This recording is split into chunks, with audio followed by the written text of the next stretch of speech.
Buongiorno Tiago. Buongiorno. Senti, alors, on parle en français d'abord. OK. Euh, et j'aimerais bien, notre public, qui j'espère, ils vont voir cette conversation, il ne sait pas qu'on t'a invité et on coproduit un spectacle, un spectacle de Tiago Rodriguez qui va venir, en principe, il va venir fin février à Ouais, Rome, au Teatro di Roma, all'Argentina. Et on est très intéressé à ton travail. C'est un travail magnifique. Et j'aurais envie que tu nous parles un peu de ton spectacle de Katharine. Et surtout, euh, vu que c'est un spectacle qui a à faire avec des questions qui nous regardent directement, comment le spectacle va se modifier avec les changements de temps, un changement ça se passe en ce moment, donc la réclusion, les virus, et voilà. écoute, c'est un plaisir de te rencontrer, de pouvoir parler un peu. Je pense que c'est Merci. très important avant tout qu'on continue à se parler. On vit tous des moments de grande incertitude, d'angoisse, aussi de tristesse et de essayer de trouver des outils pour faire face à un moment inédit pour nous tous. Et je pense que d'un côté, on est tous confinés, on est tous très préoccupés avec nos communautés, nos villes, nos villages, nos pays. C'est très important, plus qu'avant, je pense, de continuer à parler au-delà des frontières, de continuer à penser ensemble. Et je pense que nous avons un devoir, parce que nous deux, nous sommes dans une position éphémère, mais quand même de responsabilité au-delà Absolument. de notre travail artistique, parce qu'on est à la tête de théâtre national, toi à Rome, moi à Lisbonne, et je pense que c'est très important qu'on continue à penser ensemble. Alors je me réjouis de pouvoir le faire pendant quelques minutes avec toi et de continuer ce dialogue à l'avenir. À propos de Katharina et la beauté de tuer des fascistes, c'est euh, en spectacle. Le point de départ, en fait, il avait un rapport aussi explicite à l'actualité, au quotidien, que le titre, qui est très explicite aussi. Le titre essaie de rendre euh, euh, l'explicite comme un des outils de ce spectacle qui était au début un spectacle motivé par le fait qu'il y a un juge portugais qui a pendant les dernières années décidé à faveur de hommes qui avaient agressé leurs femmes en cas de violence domestique très violente. Il avait baissé leur peine ou libéré en citant la Bible, voilà, le passé, en regard patriarcal, rétrograde, conservateur, ultra conservateur vis-à-vis le rapport euh, entre gens, entre personnes dans la société et surtout le rôle de la femme dans la société. Et ça, c'était un peu le point de départ parce que dans un des cas, un épisode réel qui s'est passé au Portugal il y a 1 an et demi, il avait baissé la peine de prison d'un monsieur qui avait kidnappé voilà, sa femme et qui l'avait torturée tout en disant que parce qu'elle était adultère, il y avait des raisons de comprendre la violence exercée. Et moi, j'étais voilà, très euh, troublé par ça parce que d'une certaine façon, c'était d'institutionnaliser cette violence, c'était de perpétuer cette violence. Ouais. Et je pense que c'était un résidu de 48 ans de dictature au Portugal, du fascisme au Portugal qui s'est terminé en 74 officiellement, mais qui reste encore dans des parties de notre mentalité en tant que peuple et qui est très présent, je pense encore dans quelques institutions, notamment la justice aussi. Et je pensais à imaginer sur la scène le possible voilà, acte de violence qui serait kidnapper ce juge spécifiquement. Et si un groupe d'acteurs répétait le plan pour kidnapper ce juge. Bien sûr, j'ai été très inspiré de dramaturgie, voilà, de la conspiration et de la résistance et presque du terrorisme comme les Justes de Camus ou les Mansal de Sartre ou d'autres. Et je pensais à cette possibilité de parler d'une résistance violente sur scène, parce que sur scène, ce n'est pas encore illégal.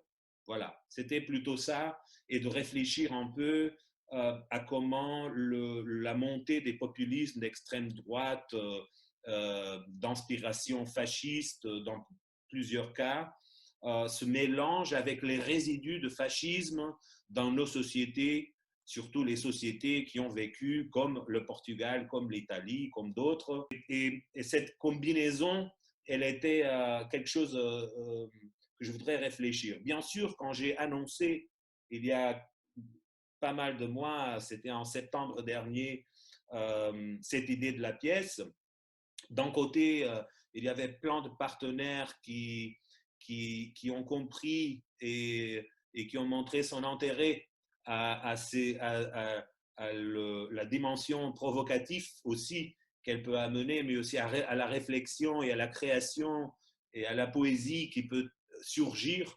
de ce point de départ. Mais bien sûr, par exemple, au Portugal, il y a eu beaucoup de controverses, beaucoup d'articles écrits à propos d'une pièce qui n'était pas encore répétée ou écrite, ou c'était qu'un titre avec quelques idées. Il y a eu une réaction très très forte, surtout de journalistes et personnalités de la droite vis-à-vis ceux qui paraissaient l'apologie de la violence, etc., tout en simplifiant une proposition qui avait d'autres buts et qui était beaucoup plus complexe que ça. Mais surtout aussi avec le valeur symbolique qu'elle serait passée à un théâtre national. Voilà, aussi là, le chapeau du théâtre national, de la maison institutionnelle, avec la symbolique du pouvoir qui soudainement a un spectacle de son directeur artistique qui s'appelle Catarina et la beauté de tuer des fascistes, ça dérangeait beaucoup de monde au Portugal. Et je travaillais après cette controversie en fin février sur l'écriture et les premières répétitions de cette pièce quand on a voilà, tous commencé à vivre, au moins en Europe, les effets plus clairs de la pandémie et les répétitions étaient suspendues. À ce moment-là, la pièce, elle savait déjà changer un peu parce qu'on a eu des élections en octobre au Portugal et pour la première fois en 46 ans de démocratie, il y a un député de l'extrême droite dans l'Assemblée. Il n'y est qu'un, mais comme on sait, c'est un amplifieur d'un discours simpliste, populiste, très dangereux, qui commence à gagner une expression représentative, institutionnelle au Portugal pour la première fois depuis la révolution qui nous a amené à la démocratie en 1974. Alors, j'étais très troublé par ça et j'ai pensé, c'est plus le même pays après les élections. Il y a un espace médiatique incroyable pour ces gens-là et je me disais, il faut repenser la pièce parce que si elle répond au présent, il faut qu'elle réponde différemment à un présent différent. Et on était au noyau de cette discussion. Comment répondre au présent quand commence la pandémie? Et maintenant, en fait, cette pièce qui a une petite histoire, qui est l'histoire d'une famille de femmes qui assassinent des fascistes. C'est une famille de femmes et la familiale, une fois par année, ils se retrouvent tous à la maison familiale où il y a un olivier pour assassiner un fasciste qu'elles ont kidnappé. Et elles célèbrent depuis des décades cette rencontre familiale traditionnelle qui finit cette fête par l'assassinat d'un fasciste. Et c'est la première fois que Katharina, la jeune fille de la famille, doit assassiner un fasciste. C'est son baptême d'assassinat et elle n'est pas capable. En fait, elle résiste à l'idée de tuer quelqu'un, même si c'est un fasciste. Et ça, voilà, fait exploser le conflit familial un peu à la Tchekhov. Voilà. Il reste 3 jours, tous les jalousies, tous les passés, tous les problèmes de la famille se révèlent, tandis qu'il débat et essaie de convaincre Katharina à tuer son fasciste. Et cette petite histoire-là, qui voudrait être en rapport immédiat avec un présent, elle est interrompue. Les travaux, ils sont interrompus à cause de la pandémie. Et maintenant, par exemple, un des changements pour moi, c'est qu'on doit prendre distance. Au contraire, dans ce cas-là, avec la pandémie, avec un moment historique qu'on sait qui va nous apporter des changements très profonds dans notre société, je pense qu'il faut faire gaffe à prendre un peu de distance du quotidien. Alors, je commence à projeter tout ce spectacle dans un avenir très proche, 2024-2025. Je commence à essayer d'imaginer, à travers la pièce, d'imaginer qu'est-ce qui sera notre société, mais aussi qu'est-ce qui sera la violence politique dans 3, 4, 5 ans. Qu'est-ce qui va se passer avec ces phénomènes populistes d'inspiration fasciste qu'on regarde en Europe partout? Qu'est-ce qui va se passer avec ces mouvements et ces idéologies vis-à-vis une profonde crise économique qui va nous toucher à tous les prochaines années? Qu'est-ce qui va se passer avec l'idée même de violence dans notre société les prochaines années? Et alors, une pièce qui était une pièce sur le aujourd'hui, sur 2020, 2021, soudainement, j'ai l'impression très forte qu'il faut écrire pour l'avenir. Il faut tout projeter avec un peu de distance vers l'avenir et utiliser plutôt les outils pas innovateurs du tout. Ce n'est pas des nouvelles idées, mais très, très, très anciens, de la projection de la littérature dystopique qui parle du présent à travers le portrait de l'avenir. Ah, je comprends bien. Ouais. Et donc, mais à ce moment, tu arrives à répéter, à faire quelque chose ou tu as tout interrompu? Maintenant, j'ai essayé de trouver des façons. Tu vois, comme tu sais, mais peut-être pas les gens qui nous entendent, bien sûr que non. Moi, la façon dont je travaille est très collaboratif. J'arrive pas à écrire beaucoup ou à développer beaucoup sans être dans la salle de répétition avec les Ouais. acteurs, sans être voilà, j'écris avec le papier au bord de la scène. En regardant les acteurs avec les défis spécifiques, j'écris le matin pour répéter l'après-midi. Je dois dire que depuis le début de cette crise et depuis qu'on a suspendu les répétitions et que le Théâtre national de Lisbonne, Dona Maria II, était fermé, j'ai pris beaucoup de temps à comprendre comment peux-je travailler artistiquement. D'un côté, parce que mes journées, elles sont passées comme pour plusieurs directeurs de théâtre, à faire des contacts, à relire des budgets, à repenser le calendrier, à essayer de soutenir le mieux possible, pas seulement l'équipe du théâtre, mais tous les compagnies, techniciens, artistes avec lesquels on était en train de travailler. Je pense qu'un peu à l'image de l'Italie, nous au Portugal, on a des intermittents sans l'intermittence. Ça veut dire qu'on a des précaires. Si tu ne travailles pas dans une institution, ce qui est le cas pour 99% des artistes et techniciens et travailleurs du spectacle au Portugal, tu es très précaire, tu vis de ton travail quotidien et tu vis déjà dans une grande incertitude et difficulté. Alors avec cette pandémie, le problème de subsistance des artistes, il est très fort. Nous, au Théâtre national, on a décidé de payer à tout le monde, même les intermittents, les indépendants, comme si les spectacles étaient présentés.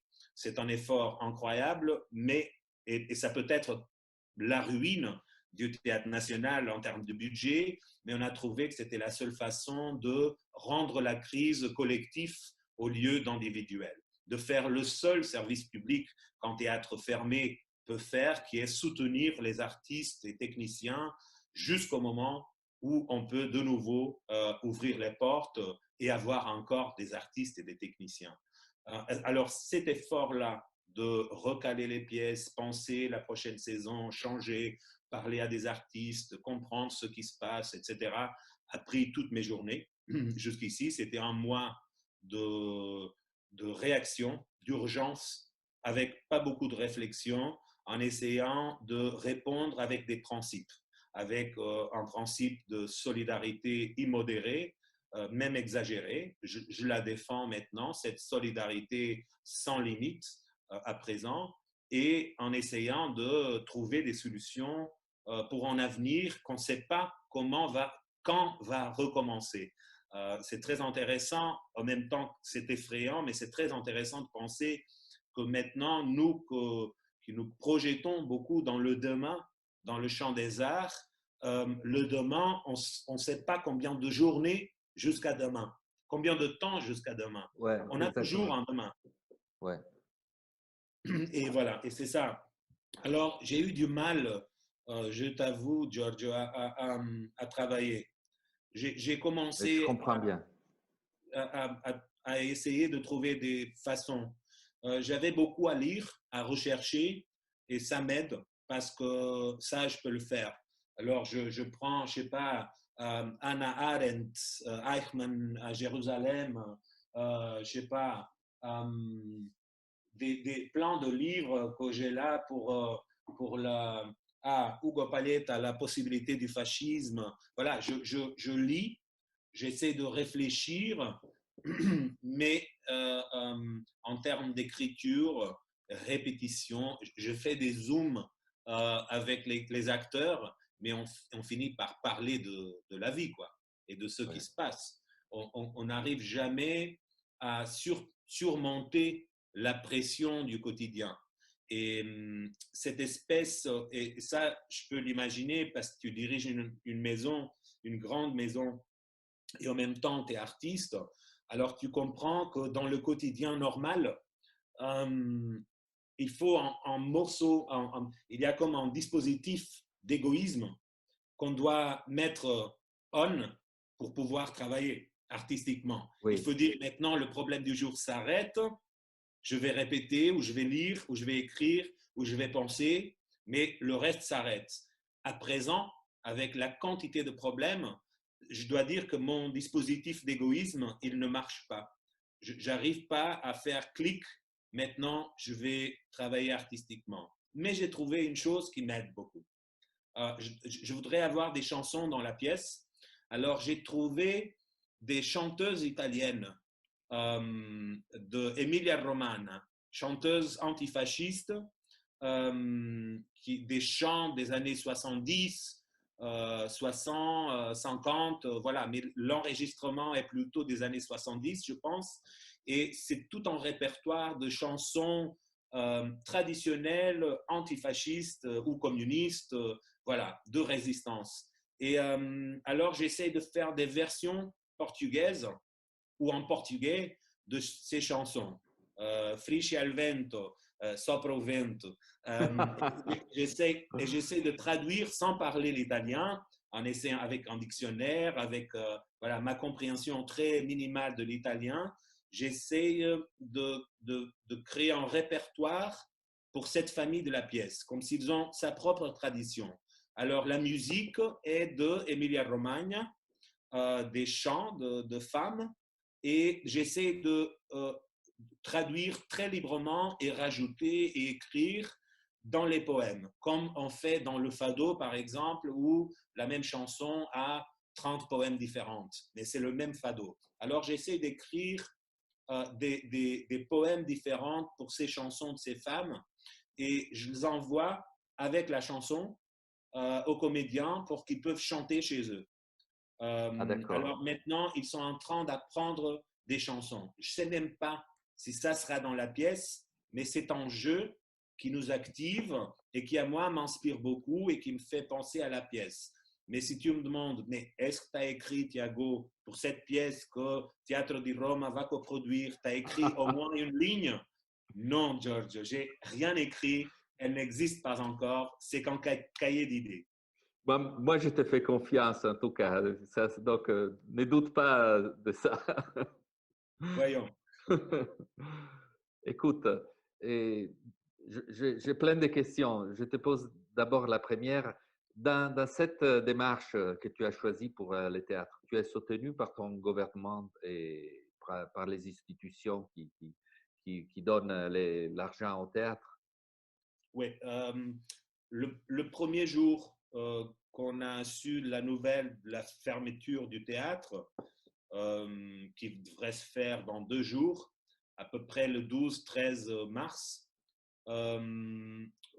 j'ai parlé au gouvernement, à la ministre de la Culture, en disant qu'on voudrait l'annoncer, même sans savoir combien de temps ça durerait, on voudrait l'annoncer en annonçant, et c'était très important pour nous, pas seulement les conditions pour le spectateur, de est-ce qu'ils peuvent déjà avoir leur argent pour les billets des spectacles annulés, est-ce qu'ils peuvent changer, est-ce qu'ils doivent attendre, mais aussi en annonçant la façon de faire avec les artistes, les techniciens, les compagnies, les indépendants.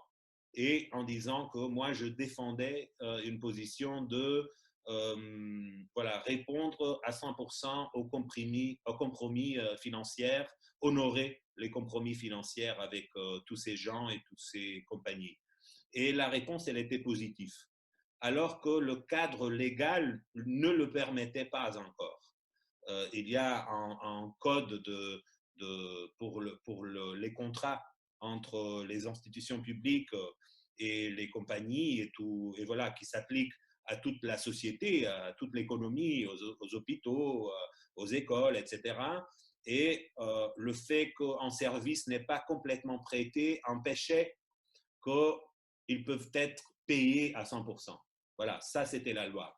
Mais on avait le hockey politique pour l'annoncer comme ça.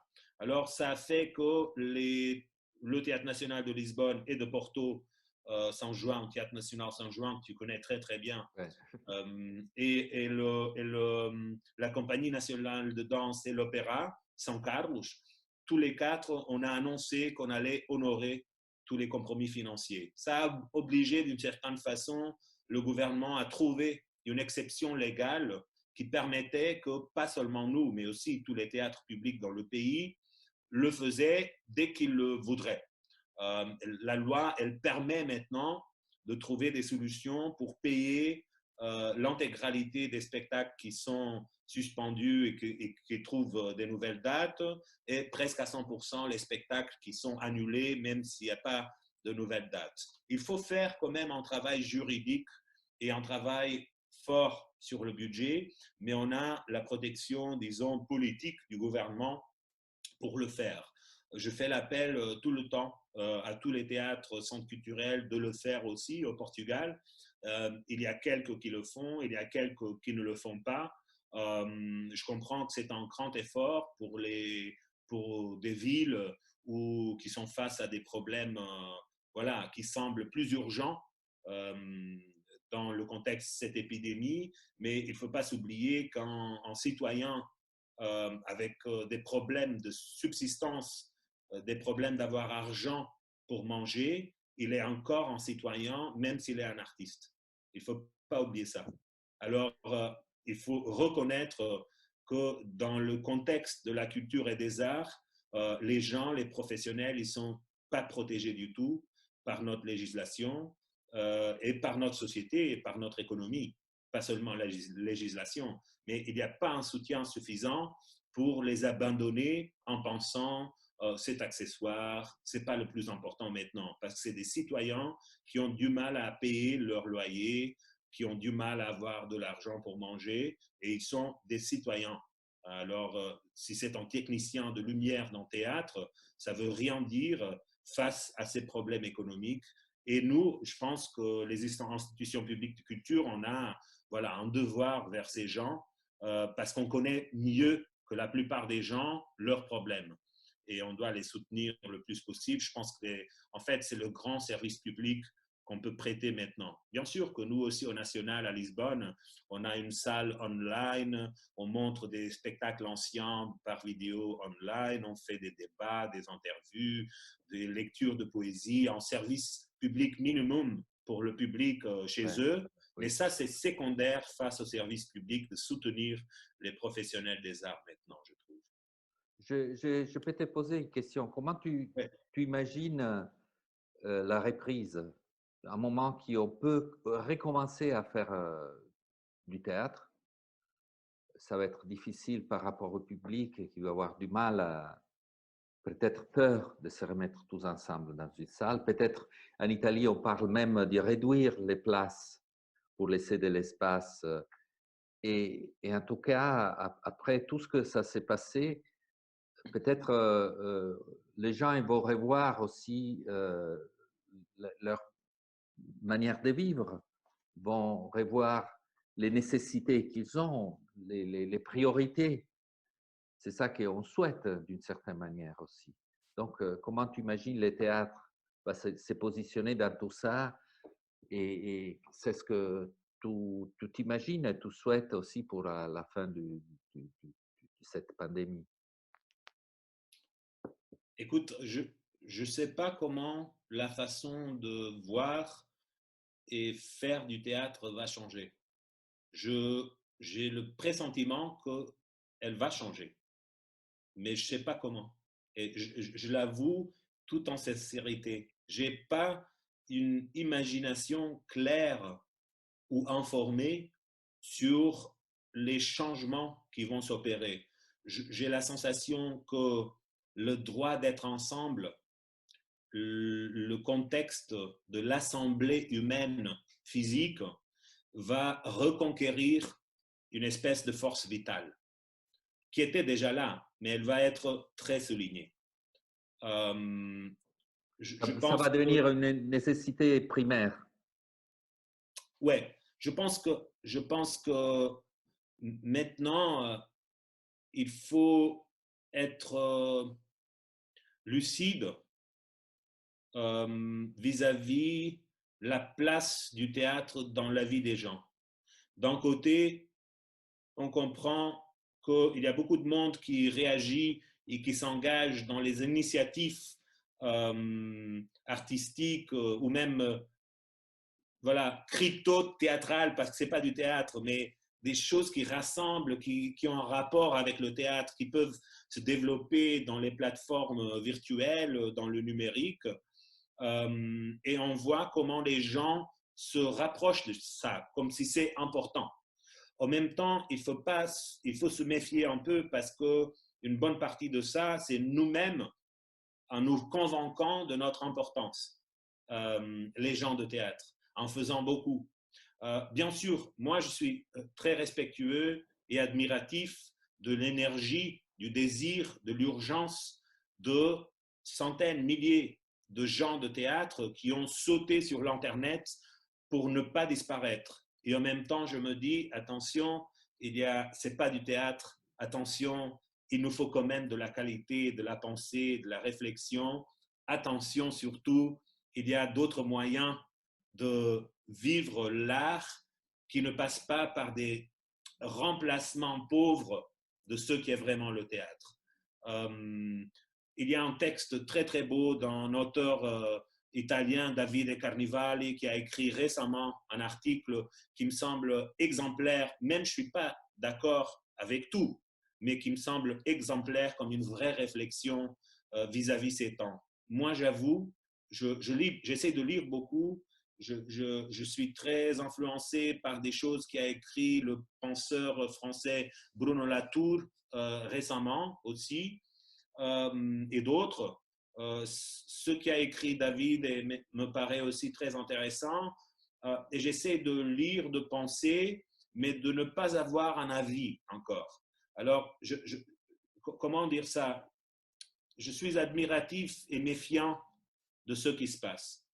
Il ne faut pas rentrer dans un monde où, à un tel point où les valeurs s'inversent, où tout l'art est gratuit online, où le théâtre serait possible sans la présence des gens, comme si on pourrait encore.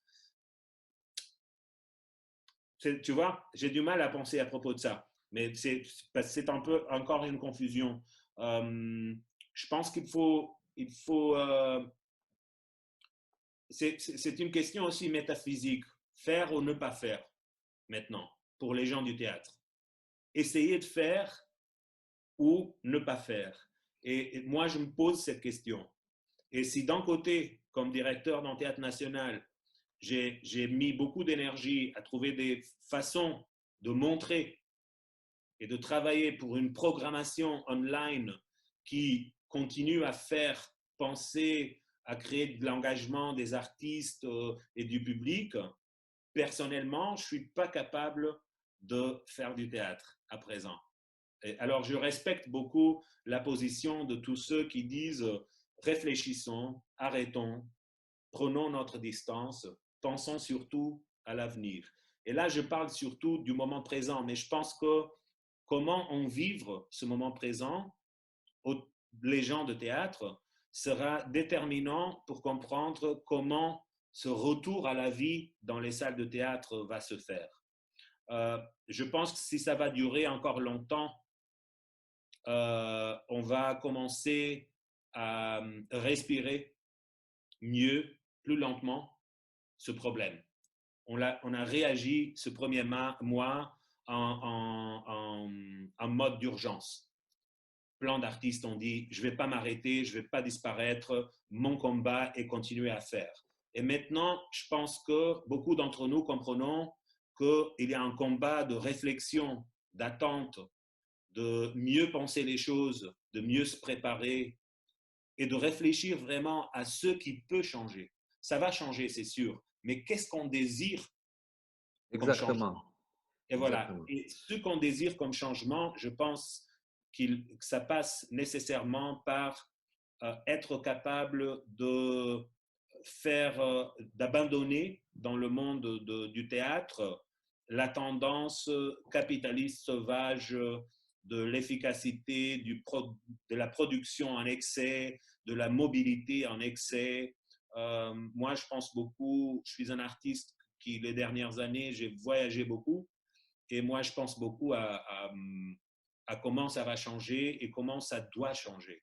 Et je pense beaucoup au fait que je préférerais beaucoup plus aller à Rome pendant 2 mois et rester et vivre un peu et m'inscrire dans la ville et laisser que les gens de la ville sont inscrits dans ma vie que de vivre ce nomadisme en vitesse qui est celui du circuit de mobilité tournée européenne, tu restes maximum une semaine, 4 jours, et tu vis un peu chaque ville comme toutes les villes, avec le même mode. Alors ça, je pense du point de vue comme directeur de théâtre, mais aussi en tant qu'artiste, je pense que peut-être après ça, on le savait déjà, mais peut-être après ça, on comprend que dans le théâtre, dans cet espace où on arrête le temps, où on vole le temps aux gens, notre rapport au temps, il doit être beaucoup plus, pas seulement intelligent et sensible, mais beaucoup plus idéologique. Le temps de mode de faire et montrer théâtre, il est devenu très économique. Et je pense que ça, c'est une chose que j'ai désiré réfléchir et changer. Je n'ai pas encore les outils. Je n'ai pas pensé suffisamment. Mais j'ai une intuition que cette question du temps qui nous était volée, on pensait qu'on contrôlait le temps. Hein, comme toi, moi, j'ai mon calendrier de cette saison et de la prochaine, et les petites dates, et tous les Ouais. dessins, et ça va se faire, et les horaires, et les salles. Et à soudain, je me rencontre sur Internet avec toute mon équipe du Théâtre National, et quand on regarde le calendrier, on rit, parce qu'on ne le contrôle plus. Il n'est Non, pas c'est à nous. impossible, c'est impossible. c'est pas à nous. On fait des scénarios qui changent tout le temps. C'est que de l'imagination. Et soudainement, on a compris très palpablement comment cette contrôle du temps, cette organisation de l'avenir n'est que de la dramaturgie. C'est que de l'imagination. Mais ce n'est pas palpable et réel. Et cette pandémie m'a offert déjà ça. Je me suis résigné au fait que mon avenir, ce n'était que quelque chose imaginé pour moi et pour les autres. Alors, ça veut dire qu'il peut être changé. On peut trouver une autre façon. Oui, peut-être c'est plus important de comprendre comment on veut vivre cet avenir que de comprendre à quelle heure il va se passer. Et alors, moi, je suis très intéressé à commencer à réfléchir lentement avec, voilà, avec des vrais outils, avec densité, avec la lecture, la réflexion nécessaire à cette question du temps et comment vivre avec plus d'urgence, mais plus lentement. Et moi, je crois qu'on commence maintenant à comprendre à peine la profondité du changement qui peut être généré et on doit répondre, on a un peu le devoir de répondre artistiquement et aussi peut-être politiquement et philosophiquement et même économiquement, mais en premier plan artistiquement, voilà, à comment vivre ce changement et à comment influencer ce changement qui va certainement s'opérer. Moi, je ne suis pas ni pessimiste ni optimiste là-dessus. Je peux imaginer le pire, le capitalisme le plus brutal dans quelques mois qui s'impose au-delà de toute règle, mais je peux aussi imaginer un retour des valeurs fondamentales de démocratie, de l'État social, du collectivisme, de la solidarité. Et je peux imaginer des grands problèmes d'austérité pour la culture, de fermeture de grands projets, avec la raison traditionnelle de l'économie et de traiter la culture comme quelque chose d'accessoire. Mais je peux aussi imaginer un moment crucial où la culture a montré que pour une partie des gens, elle est au centre de la vie et que ça veut dire aussi qu'elle peut être au centre des démocraties et qu'elle doit être traitée autrement à partir de maintenant. Je peux tout imaginer, mais là, je ne fais pas des prophéties, pas encore. Je ne sais pas suffisamment du monde, même avant la pandémie, pour faire des prophéties, mais avec cette pandémie, je me refuse à la profession de prophète. Écoute, merci beaucoup. Merci, Giorgio. C'était une belle conversation et voilà, je suis très content et j'espère qu'on va bientôt se voir personnellement. Peut-être trouver une manière que tu restes à Rome vraiment 2 mois plutôt qu'une Si ce petite n'est pas la semaine. prochaine fois, ça sera l'autre. Moi, je resterai à Rome longtemps du moment que je peux le faire. C'est une des villes que j'adore et où je pourrais vivre pendant quelques années. Écoute, je voudrais pas seulement te saluer, mais toute l'équipe du théâtre de Rome et voilà, et les artistes d'Italie, les Italiens. Vous savez que voilà, on est tous très admiratifs de votre détermination, de votre courage et voilà, et on est très solidaires avec vous. Merci. Merci beaucoup. Merci. Au revoir. Ciao Giorgio. Au Ciao. revoir. Ciao.